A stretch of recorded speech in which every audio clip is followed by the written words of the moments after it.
आता रोहित पवारांच्या तिसऱ्या सेल्फ गोलकडे येऊ. काही दिवसापूर्वी महाराष्ट्र शासनाच्या सांस्कृतिक कार्य विभागानं 2 कार्यक्रमांसाठी निधी घोषित केला. त्यातला एक कार्यक्रम होता धर्मवीर छत्रपती संभाजी महाराज यांच्या जन्मभूमीत अर्थात पुरंदरमध्ये होणाऱ्या कार्यक्रमासाठी 10 लाख निधी. आणि दुसरा निधी जाहीर केला तो संघ संस्थापक पूजनीय डॉक्टर केशव बळीराम हेडगेवार यांच्या जीवनावरती 6 कार्यक्रम, 6 नाटकाचे प्रयोग महाराष्ट्रभर होणार आहेत, त्यासाठी 45 लाख रुपये निधी घोषित केला.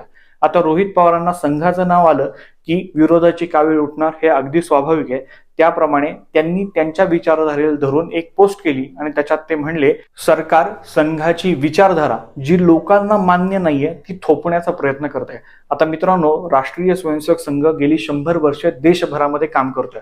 तुमचा पक्ष एकत्र होता तरी 3.5 जिल्ह्यापुरता होता आणि आमदार रोहित पवार संघावरती टीका करतायत, संघाच्या विचारधारेवरती टीका करतायत, 100 वर्ष चालू असलेल्या संघटनेवरती टीका करतायत की ती विचारधारा लोकांना मान्य नाहीये म्हणून. आता धर्मवीर छत्रपती संभाजी महाराजांचा जो कार्यक्रम आहे, ज्याची मागणी पुरंदरमधल्या नागरिकांनी केली आणि त्यासाठी एका कार्यक्रमासाठी 10 लाख रुपये सरकारने दिले आणि दुसरीकडे 6 कार्यक्रमांसाठी 45 लाख दिले, म्हणजे एका कार्यक्रमासाठी फक्त 7.5 लाख रुपये.